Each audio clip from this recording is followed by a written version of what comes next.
I'm going to be doing an AI chatbot workshop today. And one of the things that I wanted to do with this was make it something that's for people that are pretty experienced in FlutterFlow, as well as people who may not be as experienced. Full disclosure, I built this 2 days ago. I did it in 1 day. I had never actually used the streaming API before, and was able to learn it and build an app in it in a single day. And I think that is one of the biggest reasons that I love FlutterFlow is it makes development super quick. It also allowed me to put myself in the shoes of someone who might be stepping into this without experience in it. And so all of those lessons that I learned along the way are still really fresh.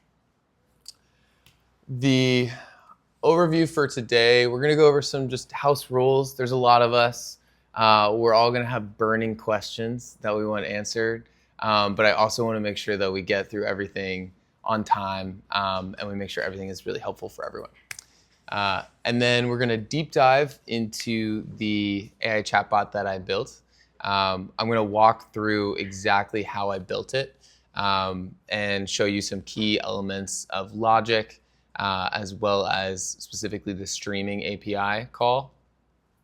And then we're gonna do a little activity at the end, assuming we still have time, where we're gonna add a feature live together. I have not added this feature yet. I have not practiced. I have an outline of how I'd go about doing it, but we're gonna do it live together, which will be really fun. And then finally, we'll have Q&A. This will be if you have a question specific to you and like a use case you're maybe interested in, that'll be the time for those sorts of questions, more exploratory questions. What we're going over today, streaming APIs, actions and logic in the app, front-end data stores. What we're not going over today is front-end design and back-end database connections. So the template I built is fully front-end, except for the API calls to OpenAI. This makes it so that y'all getting spun up on a starter template is a lot quicker. And I'll call out the areas where we're mimicking a back-end database using a front-end store. And otherwise, you'll see where you would maybe connect to Firebase or connect to Supabase instead. Any questions on any of those terms? I don't know if that rings true, like makes sense for anyone. Does anyone not know what something I said means? Great. Okay, so this is not as straightforward as I thought it was going to be. So I would love for everyone to have their own OpenAI API key, because that kind of allows you to walk away from this with something that's yours, something that works. However, it does require you to add a credit card and put at least $10 of credit into it. If you'd like to do that, I encourage you to do so. I'll show you where to add your API key. However, to just allow everyone to participate without having to put $10 down, I am doing something you should never do, which is including my API key with the project. And I'm going to kill that API key tonight. So you can't run up my OpenAI account. But that should allow you to get the app working, work with it, play with it. And then if you decide you'd like to purchase some credits with OpenAI, you can later. All right. Does anyone still want this? Raise your hand if you still want this QR code up.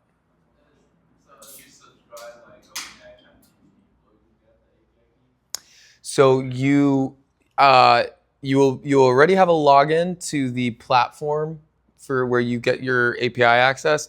You won't have credits necessarily. I can't account for maybe if they're running some free credit thing, but generally speaking, no, they're separate. So you have to have credits basically for your API usage. Any other questions? Cool. All right. So before we dive into it, I want to do a little overview of a streaming API. For those of you that know, a regular API response, and this is just a nugget of a response, would have the complete message of something. So you say to the server or OpenAI, hey, send me a message, and it returns back the full message. A streaming API chunks that message and sends it to you basically as it's available. This allows you to implement things like a AI chatbot that you see the text loading as basically it's thinking. And it delays the amount of time the user has to wait before they get any sort of feedback that the response is coming in. Any questions about chunks? Awesome.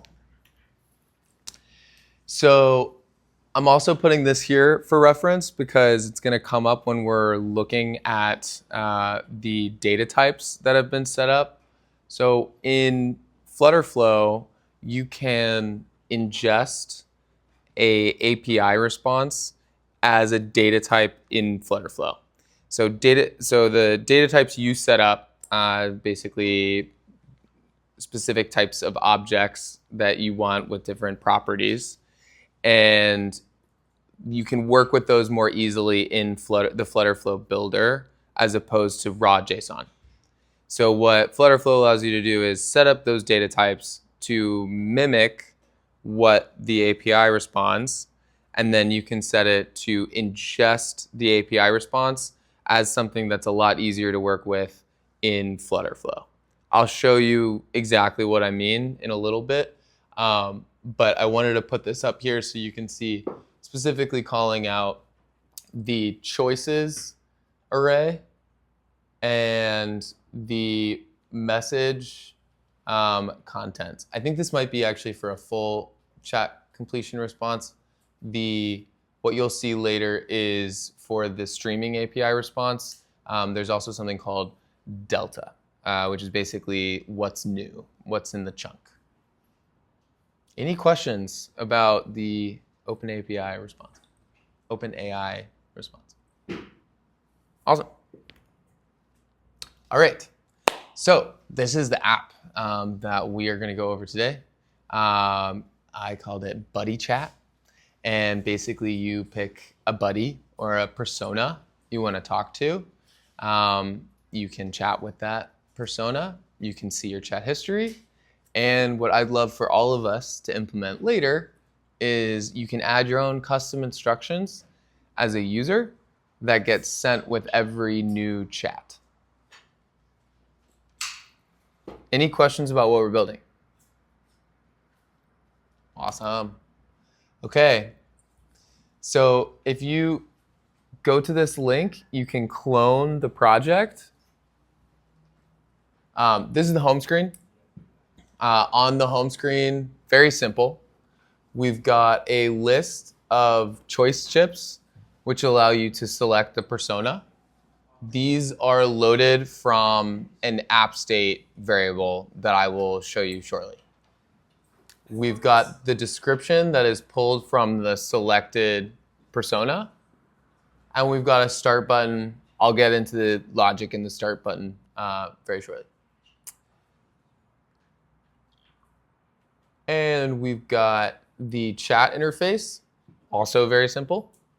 We've got a list of messages that are loaded from a chat object stored in an array app state variable. So again, we're mimicking backend behavior. Typically wouldn't do this, but for the sake of easy playing around, we're going to mimic it on the front end. And then we've got our message fields and a send button. We've also got our title here that pulls the chat persona from the chat. And then we have the chat history screen. And this just loads a list of the chats that are in your app state, which is basically your local store, to reiterate. and it will allow the user to reopen that chat and continue that chat.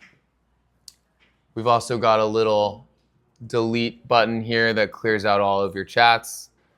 If you're playing around with this later, this was very helpful for me while I was playing. If you start adding things to the model, sometimes you need to clear out the app state. And there is no way to do that from in the builder, so you need to add a button into your app. Cool? All right, let's see. Where's my simulator?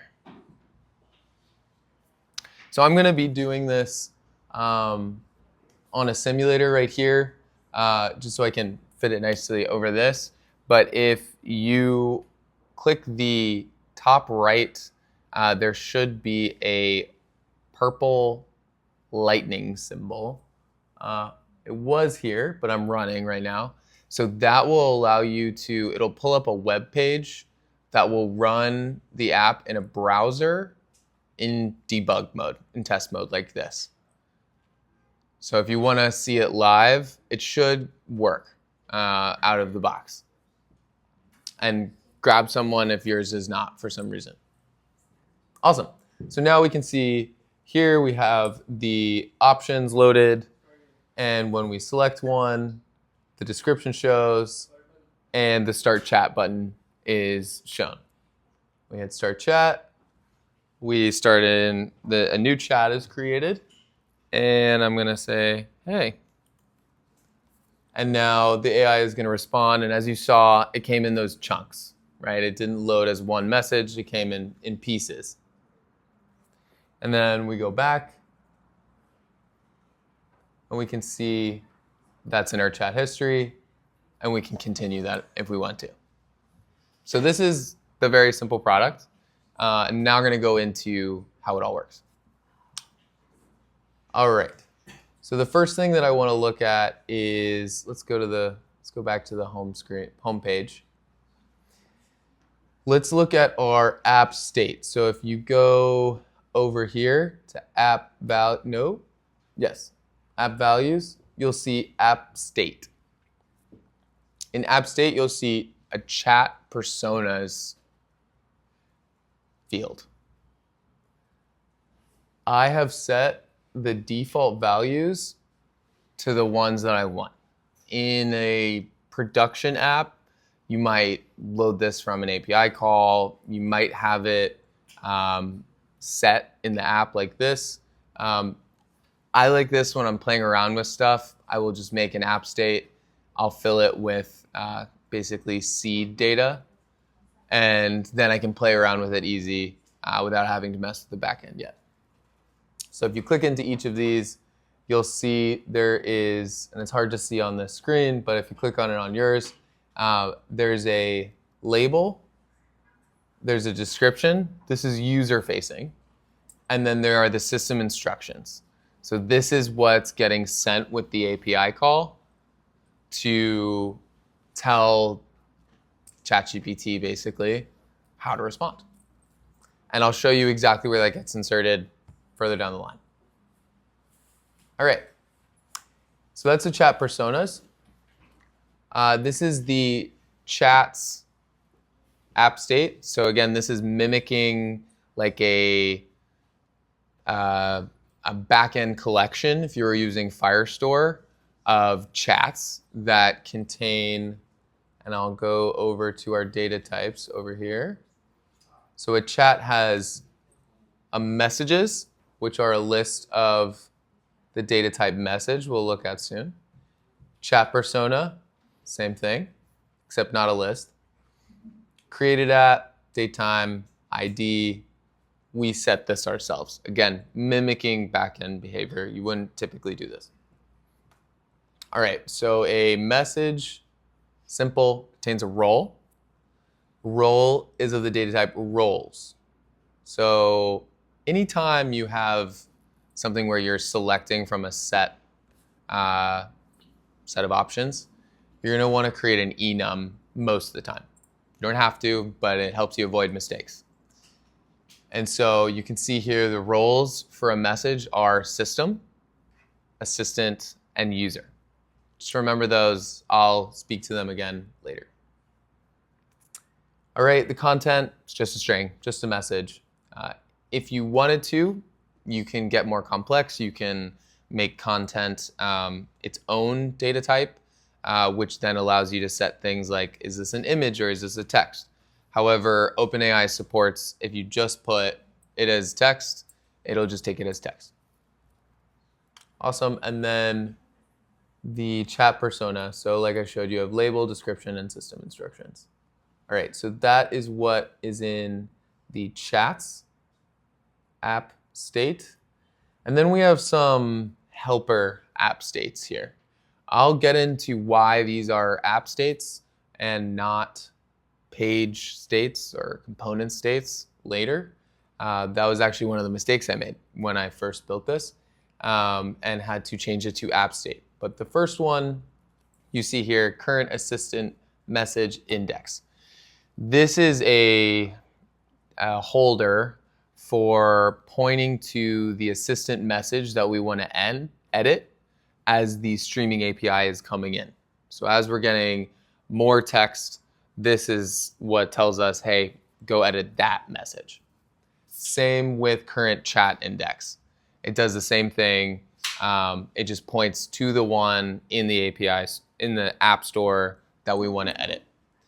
In a backend connected application, this would likely be IDs, or a document reference if you were using Firestore. So again, a little bit of a hack, but it replicates similar concepts. And then we have a streaming Boolean. This we use for editing some of the user interface. So for example, if we're streaming a response, we don't want to send another response and cause two streams to be coming in at once. And so we use this variable later on, and I'll show you where, to disable the user from being able to do that. All right, that's our app state. And let me go back to the home screen. So now we know where these are loaded from. And if you want to see where, so define options, I've got it as app state. I've got it for the chat personas, and I am specifically I did the map list items and pulled the label. And in here, you can see that the choice chip, sorry, not description. This one, persona description. So this one is pulling from the widget state of this, and then it's, hold on. So it's pulling from the selected one. Oh, I take that back.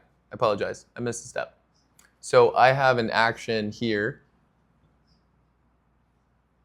So when this changes, there is a page state variable that gets set with the choice that you selected. This then references that page state. So page state is contained to the page. Other pages can't access it. It allows a central place where you can keep information so that multiple components or widgets on the page can reference it. All right, now we start getting into the meat and potatoes. Yeah, let me see. Just on like the full browser. If you're on the browser, if you're on the Mac OS app, don't worry about it. I am on the Mac OS app. But give me one sec. Into the mobile apps, or into the screen a bit more. Yeah, I might be, well, I don't want to mess up the recording. Yeah, I'll do that. Is that better? Yeah, just when you're selecting things, it's easier to read back to it. Great, thank you. All right, so the start button, let's look at that. The actions. All right, so the first thing that we're gonna do is create a temporary ID. Again, we're mimicking behavior of the backend. Don't worry too much about this, but I want to explain it. So if you want to play with this app later, you know what is going on. So we're generating an ID. We're now updating the chats app store, and we're creating a chat. So we're setting the chat persona to the selected persona from before, and we're making the created at. It doesn't have any messages yet, so we're not adding any messages. And we're setting the ID to that ID that we just created. Okay, and then we're going to navigate to the chat page, and we're going to pass the parameter of the chat ID. So a parameter, for those that aren't intimately aware, is just a input. It's just, hey, in order to load me, I need to know this information. So in order to navigate to me, I need you to pass this information along. That's what we're doing here. All right, let's head over to the chat page.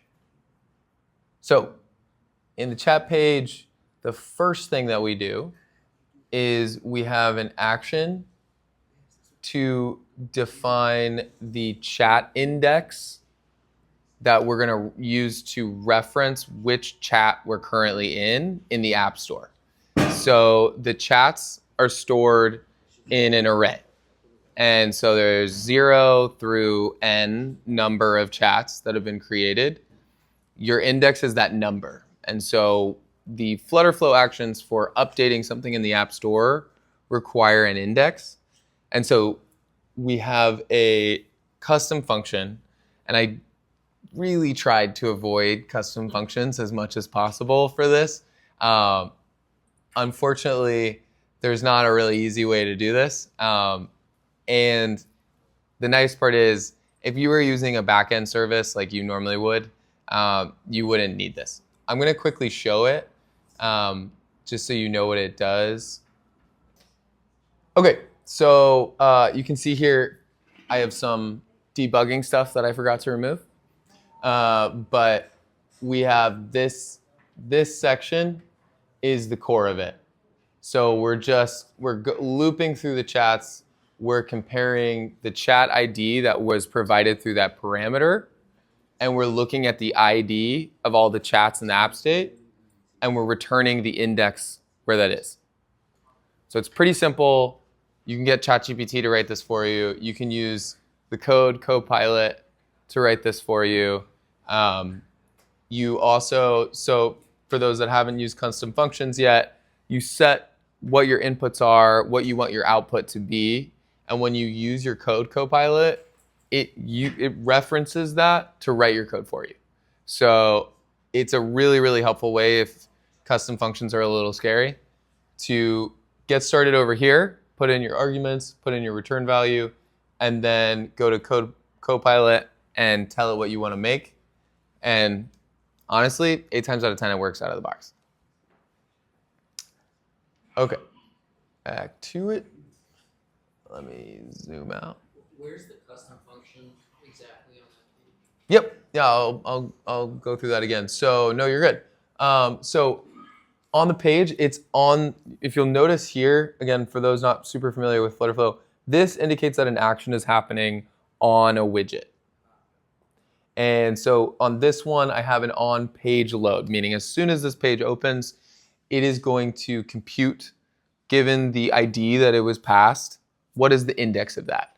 Again, this is because we're not using a backend right now, but that's what's happening there if you want to play with it. Okay, so now we have the index set for current chat index on the app state, like I mentioned before. Mm-hmm. Just a quick question. Yeah. The index that's passed, is that related to the different personas? That is related to the chats. So there's the chat personas, and then there's the chats, which chat personas are set by us, the developers, and then chats are user data, essentially. And so, if there were no chats, it would return nothing. But it's, by the time you're at this point, it's created a chat. So if you remember on that start chat button, one of the things that we did is we updated the app state and we added a chat to the app state with the created at, the ID, the persona, but no messages because there are no messages yet. And then with that same ID, we passed it to this screen. And then this screen says, okay, given the idea that you've shown me, what index is that? And so that's what it's going to access, you'll see from the app state. Okay, so now this list of messages, so I'll pull this open so you can see from the app state, and that is from the chats app state, item at index, specific index, and this is where it comes into handy, right? So this is where we're gonna start referencing it, basically as an ID. You would do something similar in a backend setup. You would just have an ID that you would be using. And you go to the messages for that chat, and then I'm gonna sort those messages by the messages created at date in descending order, and that's because they load, I have it loading in reverse. So descending means newest first, oldest last when you're talking about dates. And because it's in reverse, I want the newest down here and then the oldest up there. Any questions about loading in the messages? So the custom function's only for identifying the particular chat. That's it. In the array of chats, not messages. That's it.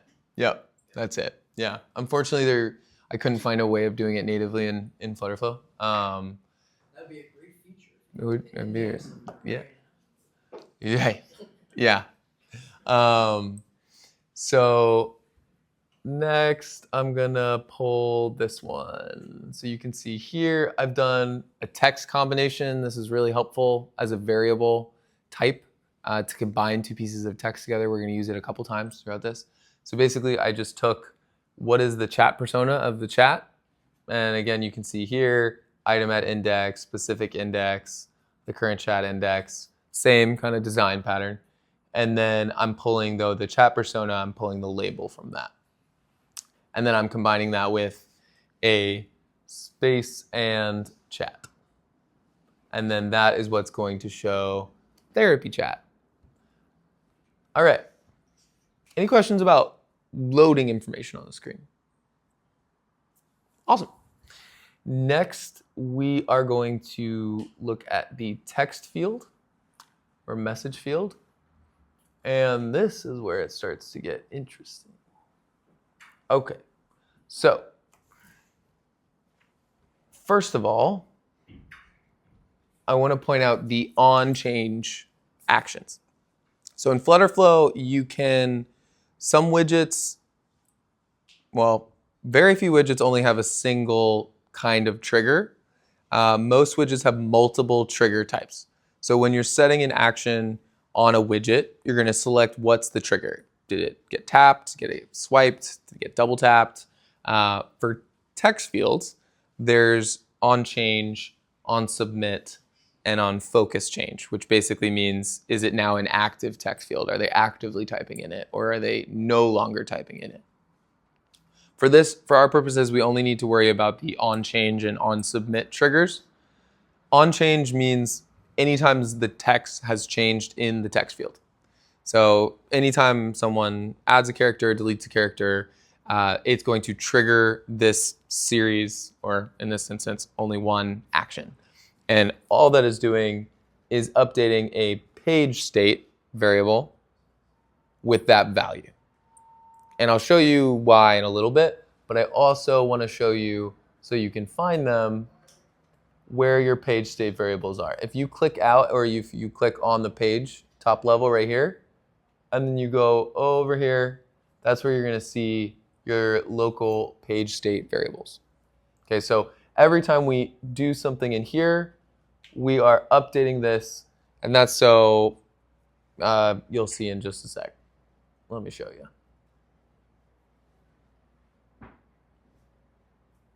On submit. Okay. So on submit, before we do anything, we check two conditions. We check,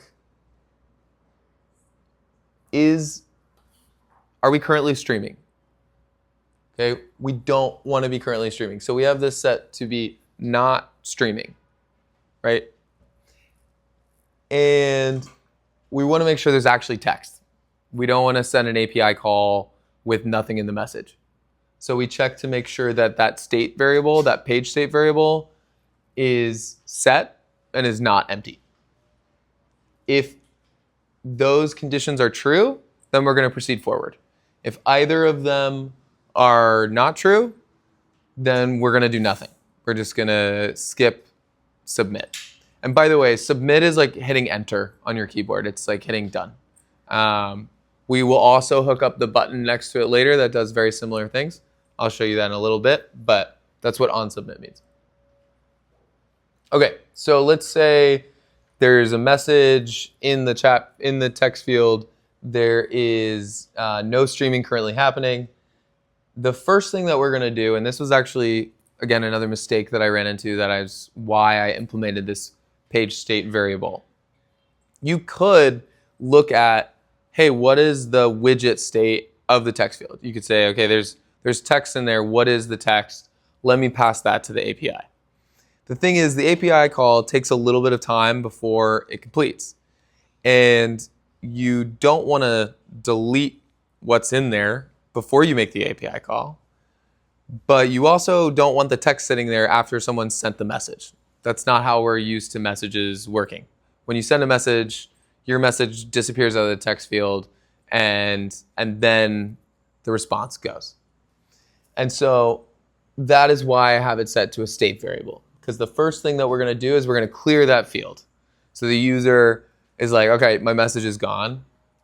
And then we're going to do what is an action block. And the reason I use an action block here, and let me take a moment to explain action blocks to those that don't know.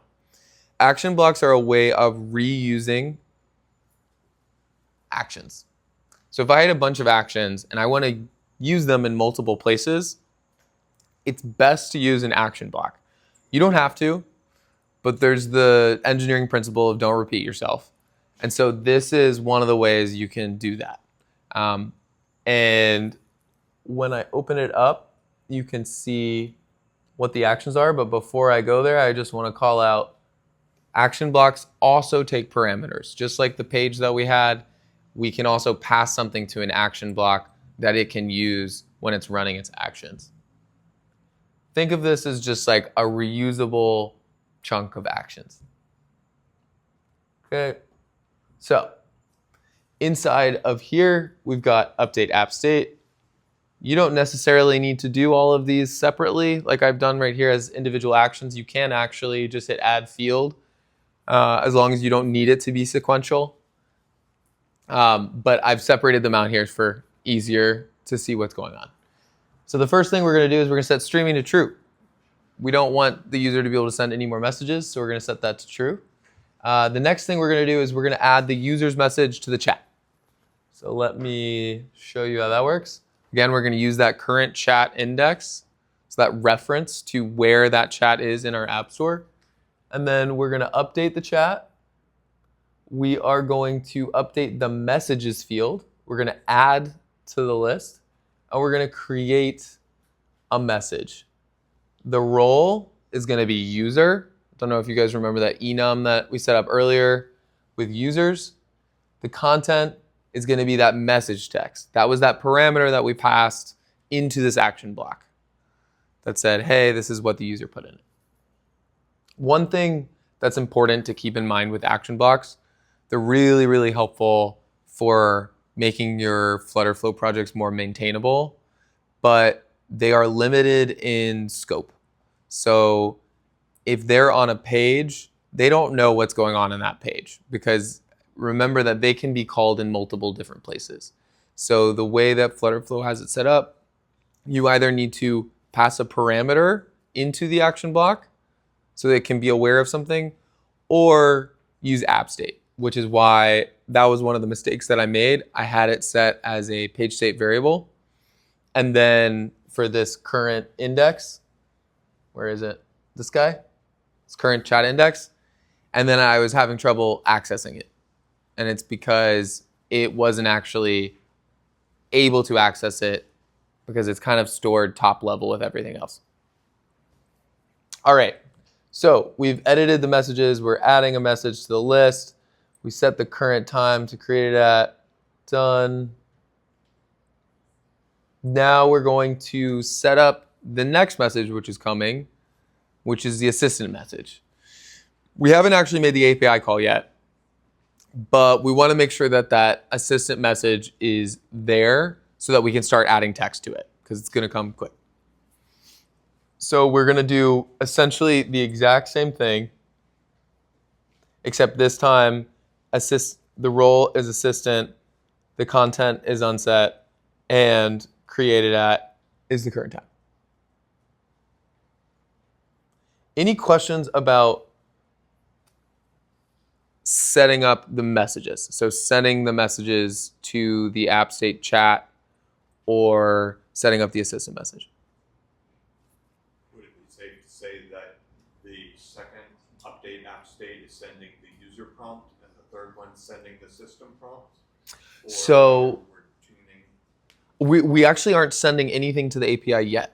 Yeah, so this is just documenting it in our app state, so that it's so that as soon as this happens, it will show up in the user in that chat window. The user will see their message pop up because as soon as it's in the chat window, we were pulling that list of messages from the app state, so it's going to show up. And specifically one of the things, if you see rebuild all pages, that's important if you want the UI to change because you've updated an app state or a page state or something. If something relies on that information, for example, that list of messages relying on the app state, you need to make sure that after you update the app state, you say the update type to rebuild all pages, which essentially just means refresh. Great. This one is similar to how we have the current index of the chat, but this is for the assistant message. Again, if you had proper IDs for everything, this wouldn't necessarily be important, but for the purposes of having something that's easy to play with, this was just a little bit of hackery that we had to do. Code expression. It was the assistant message is the last message we added. It loads from like 0 up, right? So we know if we've just added the 10th message to the messages list in the chat, that the message count -1 is going to be the index because indexes start at 0. So we can take the count of something -1. We've got the last index in the list. So that's how we've calculated that. Again, we're just storing it for easy reference. All right. Now what we've all been waiting for, the streaming API call. Before I get into this deeply, I'm going to go back to where it's actually set up. But I want to just show you the options that you get when you're building. So there is on message, on error, on close. So as you guys remember, there was, or I hope you do, the chunks versus a single message. Think of these as different kinds of chunks. So an on message chunk would be your standard chunk where you've got a message, it's got data, it's good, goes, this gets triggered. Every single time one of those kinds of chunks comes in, this series of actions will get called. If one of those chunks is an error, this series of actions is going to get called. I'm not handling that right now. That's bad. But maybe if you want to take this app further, you can handle what happens if there's an error from the API. And then on close is when the final chunk has been sent. So we're done, full message received, and that is where that will call this series or however many actions you set here. Okay, let me go down here to edit API call. Okay, so I want to point out the API calls are right here. I added this. It is a post request. Excuse me. you're going to grab this API URL. This is all quite well documented in OpenAI's documentation on like how to make the call. But this is also a great reference for if you want to play with it. Okay, the headers, all we need is the authorization header. When you have brackets around something like this, it means it's referencing a variable to the API call. The variables are right here. So you can see I have API key. I also have messages, which gets added to the body. So in the OpenAI documentation, you'll see what you need to send. You can also just use this if you want to. But this is basically all the data that you need to send in order to get a streaming API response. And you again see this kind of placeholder here for messages. We'll get back to that. The variables I want to point out, so I have this API key right here. Something that FlutterFlow implemented not that long ago was environment variables, which allow you to more safely store things like API keys. Additionally, it allows you to say, okay, I'm going to have like a test account, and then I'm going to have like the ones my users are using, also known as prod or production. And you can set variables, hold on. If you go down to settings, go to dev environments, and this is where you're going to find that information. Right now I just have production, and I have my API key. Don't make me broke. But go wild for the rest of the day. So this is stored here. If I wanted to have like a different version for like, again, testing, I would create a new dev environment. I'd add it there. And then you can switch dev environments here, or you can go to the setting to switch between the different environments when you're testing. There are a lot more helpful documentation on that online. All right, let's go back to the API call. Okay. Body, we're gonna plug in the messages there. We got the variables, got some advanced settings here. This one's very important. Process streaming response. And using proxy, that's pretty standard. All right. The one thing that kind of always gets lost in the UI for me in FlutterFlow is this one. It's actually a pretty important screen. Sometimes I forget to click it. Here you'll be able to test your API calls, which is really helpful, not only for just making sure you set it up right without having to make a bunch of buttons and actions, but also for looking at actually what gets responded. So I'm going to, and you should be able to as well, hit test API response. So you can see here, this is where I think the chunks are visualized quite well. So each one of these blocks is a chunk. So you can see content, hello, and then it says exclamation mark, and then it says how. You get the point. So each of these are the chunks that we're ultimately processing.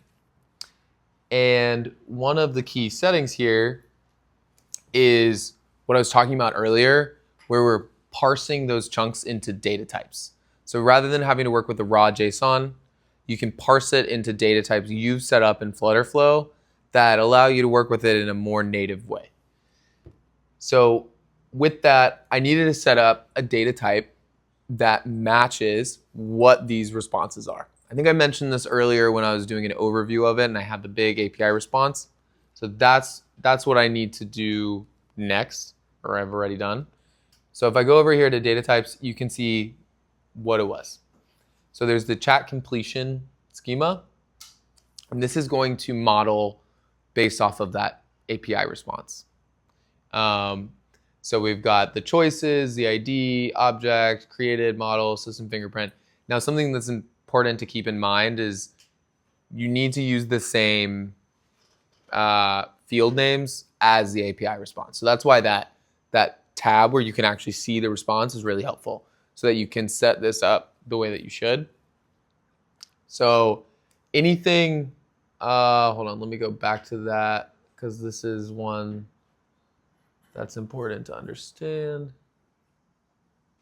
So anything that's nested like this, you see if you're working with like a weather API, and it turns like a list of days of the week with the weather.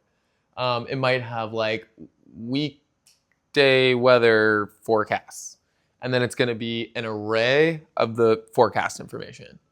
So anytime you have something that nested either in an array or, let's see here, Delta. So Delta has a nested JSON object right here, which is just a format for those that are not familiar with JSON, just a format for saying, here's a field name, here's its value. Field name, value. So anytime you're nested like that, you need to make another data type and then set the field type for that field. So Delta needs to have the data type of Delta, which is going to have the field, role, content, and you don't have to add them all. So there's no refusal in there. So I'll show you that real quick, and you can look on your own as well. So we've got the chat completion. We've got data choices. Choices have a delta, which is of the type data delta, and then delta just has content. I just saved the content because that's all I wanted. Okay. Any questions about parsing that JSON API response into FlutterFlow data schema, essentially, FlutterFlow data types? Cool. All right, I think that's all. Let me go make sure there's nothing more to go over in the API call. Oh, I did do a JSON path for people that are more comfortable with JSON. I did include it there. I just disabled it. If you prefer to do that, I'll get to that later. But it is a little faster. Don't worry about it for right now, unless you're more technical and that appeals to you. All right, I'm going back into our action block where we're sending the message. And we're going to where we actually make this API call. So now you know who we're making it to, where the data, what data we need. For example, messages. We need the messages. And we know that we're going to get chunks. We know that we're going to call these actions when we get a regular chunk, these actions when we get an error chunk, and this action after we get the final chunk. All right, before we dive into those, I just want to show you how messages is being set. This is another one where, unfortunately, custom code makes this a lot simpler. It's very simple custom code, but basically what it's doing is it's taking the way that FlutterFlow stores data and it's turning it into a format, text format essentially, that can be sent with the API call. So let me show you. I think I can actually pull it up from here, edit function. This one takes a system message. So we're going to give it a system message. We're going to give it the user messages. And then all it's doing is turning it into JSON. It's basically just turning it into a regular JSON object instead of the FlutterFlow object. So it's doing the reverse of what we were doing earlier. So we parsed it into FlutterFlow objects, and this is turning them back into something that the API understands. You can just use this pretty much as is, or like model after this, or ask ChatGPT to change it for you. It's really not that complicated, and you hopefully shouldn't need need to know how to code in order to use this. All right. So let's see how the system message is being sent and where the user messages are coming from. System message, the role, system, content. So this is looking at the chat. That's the current chat, right? We're referencing that index. It's looking at the persona of that chat. And then it's looking at the system instructions for that chat. I want you to bookmark this part of the logic for the activity later. All right, that's the system message. That's it. And then the user messages, similar thing, except it's a list of them. So it's just the chat and all the messages. We send that to the custom function. All it does is it turns it into JSON format. And then that is what we pass through to these actions, to that API call. So when that API call gets set, where you saw that body with that little teal messages bubble, that's what's being inserted right there. All right, this, quite simple. First thing that we're gonna do, so this is on message chunk. So when we get a good chunk, we are going to first check that it is indeed good, that it actually has content, because we don't want to try and add something that's not actually there. So if it doesn't actually have content, we're gonna do nothing. If it does have content, and let me show, I should show you how we're checking and where we're checking for content. Okay, we've got the API response, right, the chunk. We're turning that into the chat completion. In the chat completion, we're looking at the choices. This is just how OpenAI structures it. It's a lot of, we got to drill down deep. But we look at the choices. We look at the first choice, because choices is an array. For the time being, for most standard use cases, you're not really using the choices feature, so you're just always taking the very first one. And then we're going to look at the delta of that, and we're going to look at the content of the delta, which is a lot. And I'll show you kind of the shorthand version of this that's a little more code oriented, but is the reason I included it is because we have to drill down really deep. All right, so we're basically drilling down through that API response. We're getting to that point where it says content, and we're checking to make sure that that content is set and not empty. The next thing that we're going to do is we are going to start appending the chunks to the latest assistant message that we set up earlier. So earlier we set up a blank assistant message. It just said assistant, create a time, and we didn't add anything to the content of the message. This is where we're going to start doing that, chunk by chunk. So first thing, we are going to look up the chat by that chat index. We're going to look up the specific message based off of this assistant message index that we set earlier, that message count -1 bit. And we're going to update the message. And then we're going to set the content to basically be what's already in there plus the content of the delta. So the new chunk that we got, that content, plus what's already in there, tack it on. And this is going to loop, right? Every single time we get a chunk, this action is getting called. So now it's just doing this. It's chunking them on to the end. This is a very similar thread to how we got here, except just kind of in a different format. So this is chat index. We're looking at messages. We're looking at the specific assistant message. And then we're looking at the content.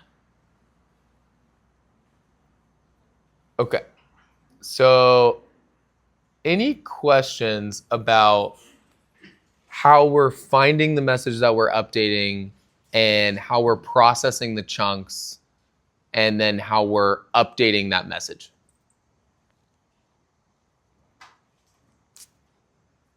Awesome, okay. This, I'm just going to show for the more technical people in the room. This is using JSON paths. Earlier I mentioned, how we have to drill down really far. This is a shorter hand way of doing it if that's your style. So if you look here, it's the exact same result, exact same logic. What I'm doing is I'm just saying, so take the API response and instead of converting it to that chat completion, I'm using a JSON path, and this is just the JSON path. So it's a lot faster to do it this way, but if this sort of thing is scary, then there's the other way too. So that is, I'm going to leave that. Definitely don't keep both enabled. It will double up. So pick one or the other, but left that in there in case you want to use it. Okay, that's handling a good chunk. Let's talk about what happens after we receive the last chunk. All we need to do is set streaming to false. So at this point, we've completed the message, all the chunks have been added, and now we say, we're done streaming, you can allow the user to send another message. Again, important here, make sure that update type is rebuild all tables. If you are setting a state variable that a UI widget gets its state from, so whether to be enabled or not enabled, whether to be shown or not shown, you need to make sure to rebuild the page that widget is on when you update that state variable. Okay, that's send message. Any questions about making the streaming API call? Awesome. And so once we're done with that streaming API call, we're going to just finally clear out that state variable. So we sent that state variable for the new user message text here when we passed it right here. And once we're done using it, essentially, we need to clear it so that it doesn't get confusing later, and that they can add a new one. All right. Here I have no rebuild required because there's no UI components that rely on this. There's only logic as like an alternate example or a negative case. Okay, so that is how the messages are sent, how they are getting added to the app state. So we first send the user message to the app state, then we create a blank assistant message, and then we start the streaming API and we start tagging on the chunks to the inside of that message. And this is where our action block really comes in handy because we've got another button or another way that the user can trigger a message, and that's this button. One thing I want to note down here is the disable conditions. This is something that I had a bit of an issue understanding at first. This is whether to disable. So when the conditions are true, the thing is disabled. It can get a little confusing, but it's basically the opposite of when we want to send a message. So the other one was not streaming and is set and not empty. This one is streaming or it's unset. So in either of those cases, because we're actively streaming or because there's nothing in the text field, we want this button to be disabled. All right, and the actions in it, you can see here. Some of them we can't fit in the action block because they affect the page. And like I said before, action blocks are independent of where they're being triggered. So they're not aware of what's going on when they've been triggered. So we have the clear the field, clear the page state, but otherwise with the action block, it's the exact same thing. So the nice part is if I go and I make changes to this and how it works, it's going to update in both places. I don't have to go and say, okay, oh, I've made the change on the, when they submit the text field, but I forgot to do it with the button. It's in one place. And that's the beauty of action blocks. It's a little more complex, but can be really, really helpful if you have common actions that are being used throughout your app. All right, that's the chat page. Any questions about the chat page? Cool. One more. Chat history. This one's very simple. So we are pulling this list. Also, something I want to call out, this orange symbol means that it has dynamic children, means it's being loaded from right here. And so we're loading the chats.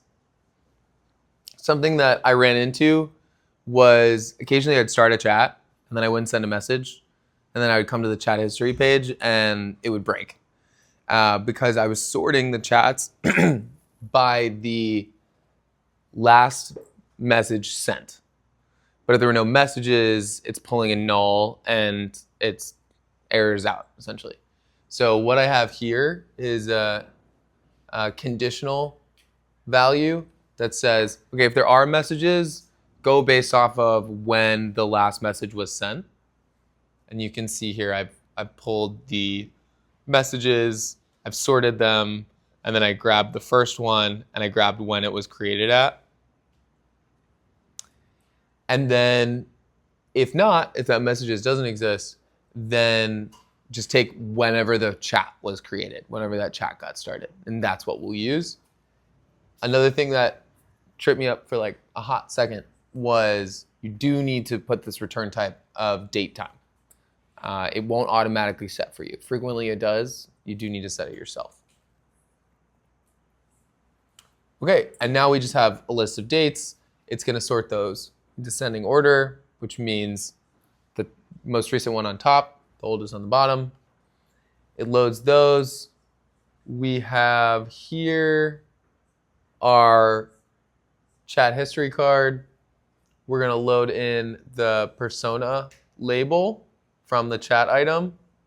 So you get the item in the list or chat item, and then you pick down to the chat persona label, the last message, very, very similar thing as I did before with the created at. I'm just pulling the last message. And the last message date time, again, similar to before, there was no message, then I need to display something else. And when I click on this, I am, scroll down. So I'm navigating to chat, just like before when we did the start new chat. I'm navigating to chat and I'm adding I'm passing a parameter of the chat ID that they clicked on. And then a very similar process is going to ensue on the chat page where it runs that custom function, figures out what index it's on, sets it, and then it just references that from there. And that's it. Should we pull it back up? There we go. So we can see this is the chat history page. This is me selecting one of those chat personas. This is it pulling the description from that chat persona in the app state.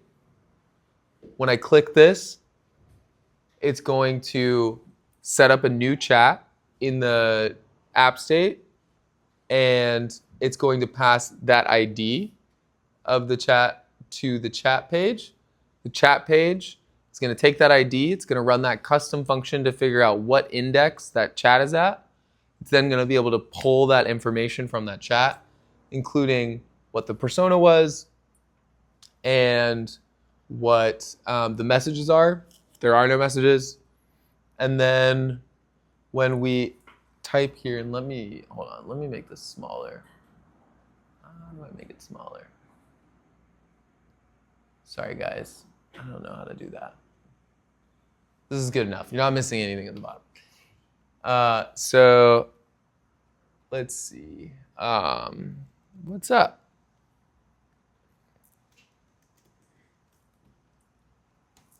And did you see the chunks come in?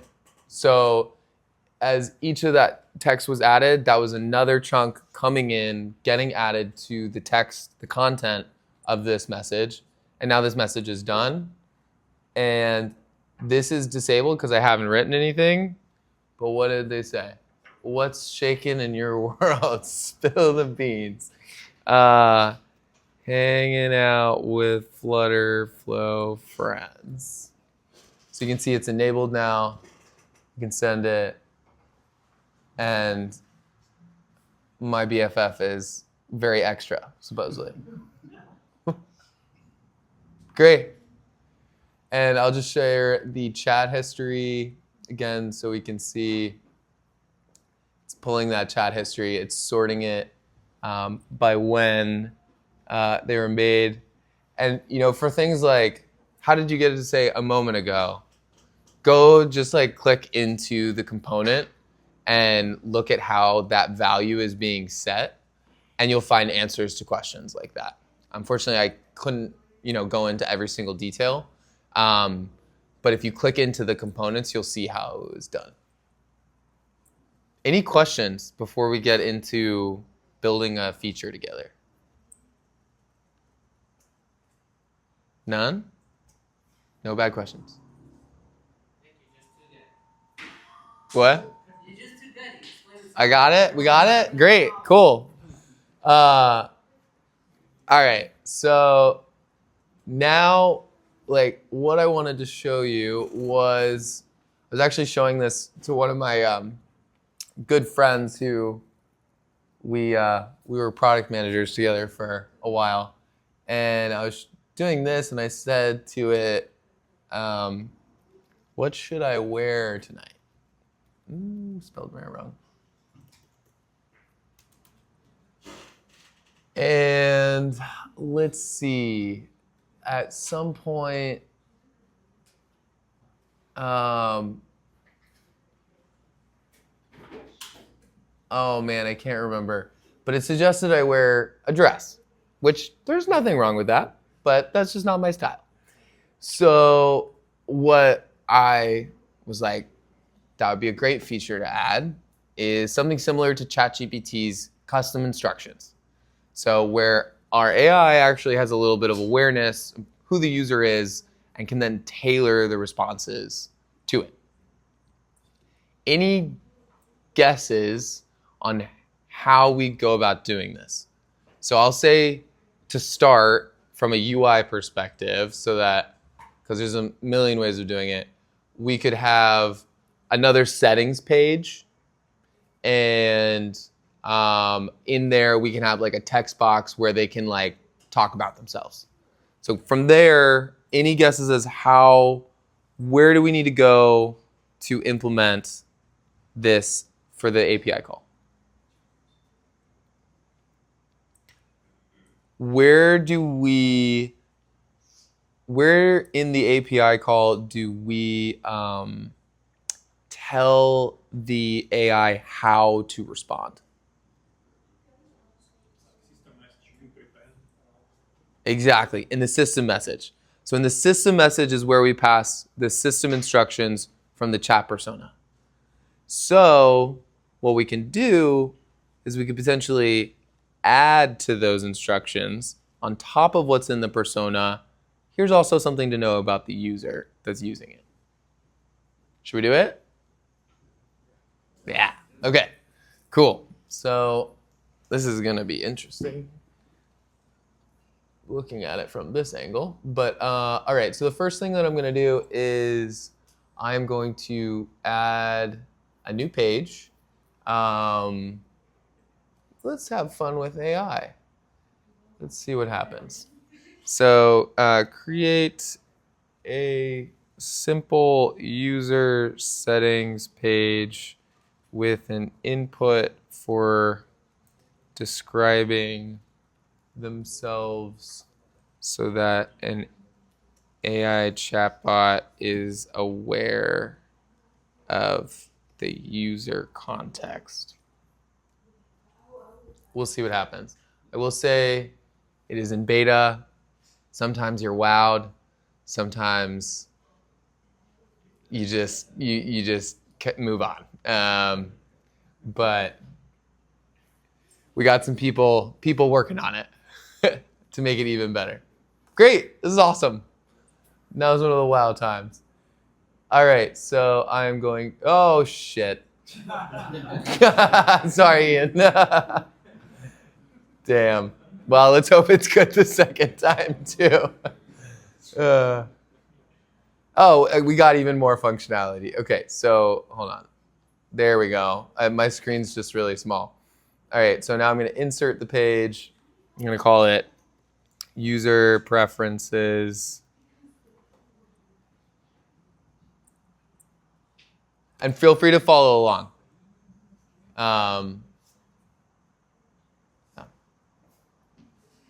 Sorry, guys. Always trying to push you to improve. Okay. And here we go. Now, if I were to do this just like raw without AI, and I can just do that like really quick so you guys can see. Let me delete these because we're not gonna, even though this is pretty cool that I went ahead and added that. So I would just start by, I'll add a text. I'll add a text field. And now I would have two options. Either I have some sort of state variable that I'm updating every time this changes, so it's saving automatically, typically my preference. But if I was trying to conserve computation, I might add a save button like this, make it more explicit. And then you would style it from here. So let's say I would set it to like label large, give it a name, etc. Does everyone see kind of like basic flow for just like getting started on widgets? Cool. I'm going to use the AI ones because they look prettier and it'll save me time. Thank you, Ian. All right, so text field, we've already got hint text by the look of it. So hint text is what's going to be shown and then disappear as you type into it as a user. And I am going to name it, I'm going to name the text field so we can more easily reference it in the action builder. Let's call it user details field. Okay.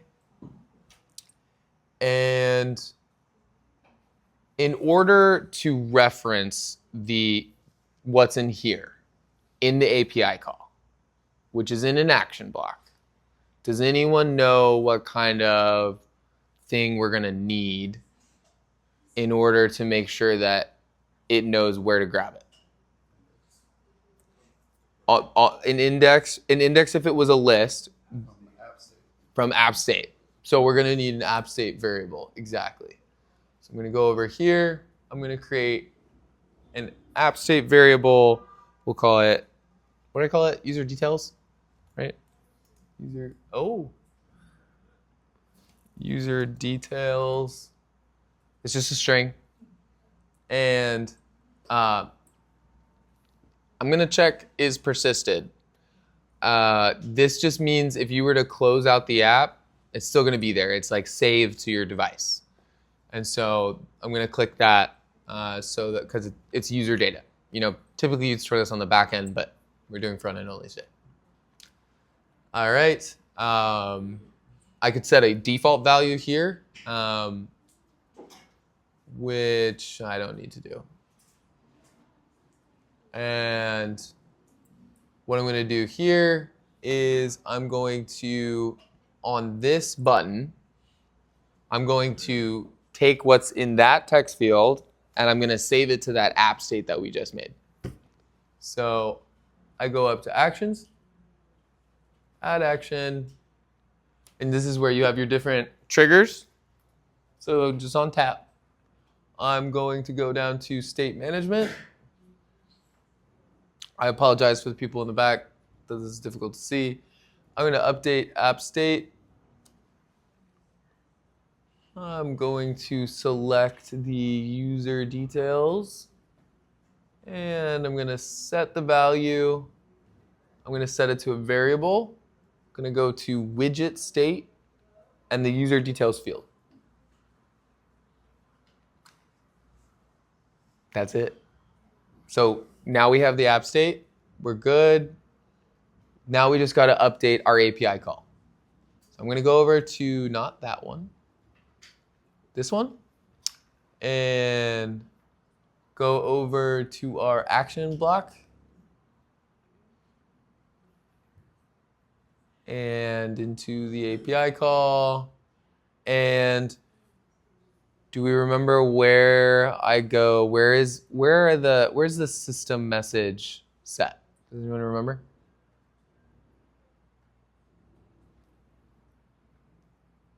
It's hidden. It's down here.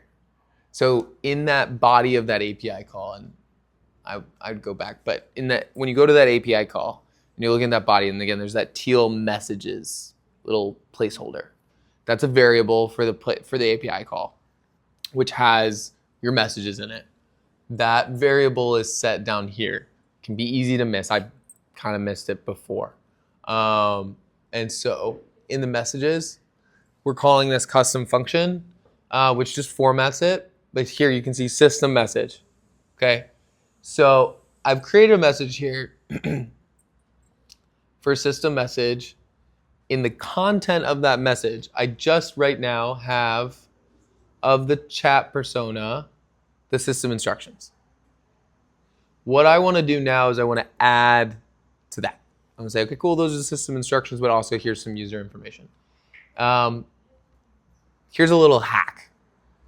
If you need to, what I need to do right now is I need to replace this value with a text combination.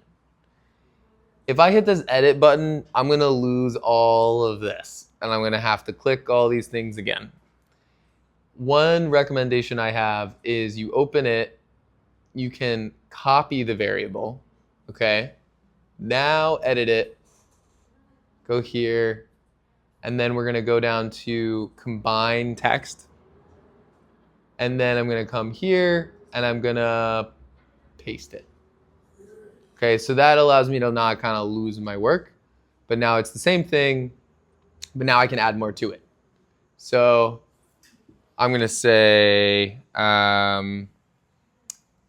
additionally, here is some information that the user would like you to know about them. Okay. Now, if you're really being token conscious, you might not be that wordy, but we're not worried about that today. We're balling on my API key. So the next one I'm going to combine into it is the app state that we just set up, which is the user details. Any questions about what we just did?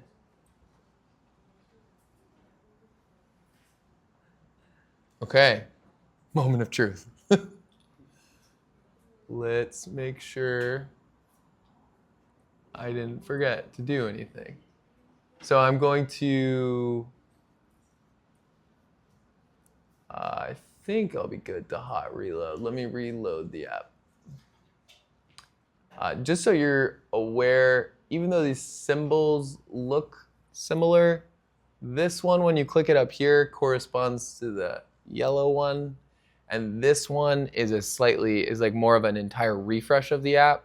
When you add a new component to an app and you hot reload as opposed to hot refresh, it will not be initialized and you'll get a big error. Don't freak out, just hit the refresh one. That was one of the things I came across recently. Okay, so I'm gonna hit this. I'm gonna go back to simulator. Again, I'm running this on a simulator, but if you wanted to run it on the web, it should work exactly the same way. Okay, cool. I added the page and I never put it on the nav bar. So they had no way of getting there. All right, so let's see. How do we do that? I need to go over to the page. I need to click show on nav bar. I'm gonna leave the label. Don't need the label, but let's do, settings. Let's do that guy. Okay, got settings. I can set the size, etc. It obviously has a default value. You can set different ones on active or not. But now we should have a way of actually navigating to this. Let's hot reload.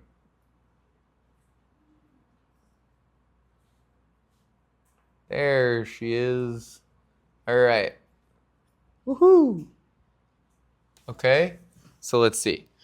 I am a male in my late 20s living in NYC. I prefer direct communication, and emojis scare me. Save changes. Okay. And now let's see if our BFF is as crazy as she was before. What should I wear tonight?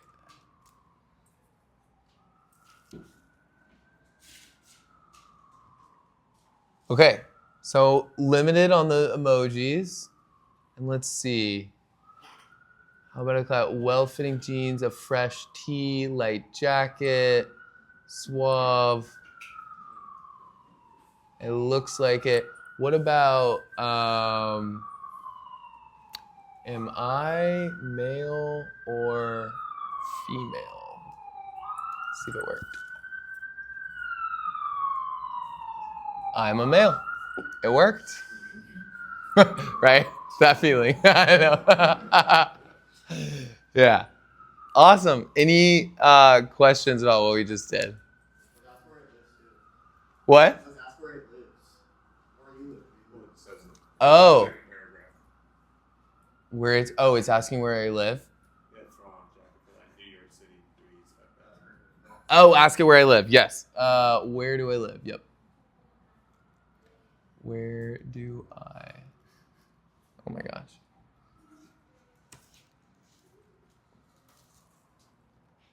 Woohoo! NYC, baby. All right. Cool. Well, I hope this was helpful. Again, I apologize that it couldn't be, every single detail. But you now have a starter app, and feel free to play around. Something that's really easy that you could go do right now would be going into the app state right here. Click these chat personas and change these default values. You could add as many characters as you want simply by just adding different values here. And feel free to play around with the other parts of it, including the system instructions, the UI, do whatever you want to do. I am going to disable that API key later, but just go to OpenAI, get your own. You will need to use, I think, buy $10 of credit. It's very cheap. I currently have these API calls set to the 4.0 mini, so it's very cheap. It's not gonna, you're not gonna get a giant bill, but it does require a little bit of upfront investment. Any questions?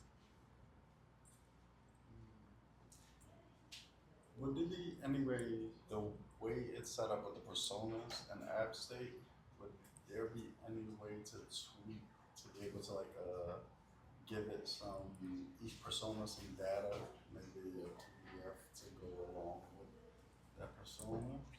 So, great question. So the question is, how can we add more than just text to our interaction with our chatbot? And the answer lies in how we format our data. So OpenAI does support this. What happens is when you go to your data schema on, hold on, I think it's under message. Yes. So under message, instead of content just being a string, and you'll find this in the API documentation on OpenAI, but instead of content just being a string, you can have it be an object. That object then has two properties, which are type, and then I guess text or image or like whatever the type is. I think it's correlated to the type, right? So file, that sort of thing. And then you would need to go update where you're calling to send those messages to make sure that it's including that content as well. But if you set this up and you you obviously need to add, like, if there's an image pathway, you need to add that and save that to the message before you're sending them off. But it's actually just really in the data type setup. And you just, again, need to, like, right now this is set up for the base version of how OpenAI works, which is just text. And then you just need to say, okay, I see the API call I have to make for the base version. What's the differences between that and the version I have to make when I want to add an image? All right, it looks like content is no longer just a string, it's this object. Okay, let me go change it to an object with these properties. You now have the ability to use it in that same way. Yeah. Yeah, of course. Any other questions? So to reiterate for everyone, the questions were basically if I went under the hood and I edited the code that's being generated by FlutterFlow, would what I'm seeing here then update to match what I've edited in the code? And the answer is no. However, there was more context added, which is you can create custom widgets. So custom widgets are like self-contained bits of custom code that then you can load in the UI builder to a certain degree. So that was the first question. Second question is basically what platforms are supported, and you can publish to all these options, and you can see which ones are in beta and alpha. Any other questions? I'm curious to know, like, what does anyone in here, did anyone come with like an idea that they are working on or that they like want to implement, like, with AI? Blockchain. The blockchain. Blockchain technology. Okay, yeah. And what's the like front end piece that you're really Well, curious about? I already built the UI for the front. It's done. I got to figure out now how to implement blockchain technology into. Okay. So, like, when a traditional person purchases on an app, they use money. But with blockchain technology, you're using cryptocurrency. So it's kind of like a new avenue. Right. I will say FlutterFlow does not have any native blockchain functionality. No one else get your hopes up. But it's always extensible by code. So that is, whenever there's something like a technology that FlutterFlow doesn't support natively, you can extend it with code. I'll speak from my experience. When I work with a client, I typically love to work with like early stage first MVP clients, because I can really gear them around, hey, I know you want it to like poop butterflies, but like, what if it just worked? And that, when you can get them there, I mean, I can build apps in days, as opposed to, I used to be a product manager. I used to manage custom development and weeks, months, years, right? And what I would manage an entire team of people to do, I can now do on my own. It just doesn't poop butterflies. And if you really want that one piece, like, then you hire a developer, right? Because you can always extend it. But so, for example, with blockchain, that would probably be something that you would need a developer I for. got a Yeah. gamer that he's implementing. He usually does gaming, and he's working with me. But Oh, nice, I'm always showing him nice, as well. nice. Yeah, nice. Any other ideas? Like any AI ideas? Cool. All right. Well, let's see. I think that's all we got. Where's Figma? That's done. Q&A. Great. That's it.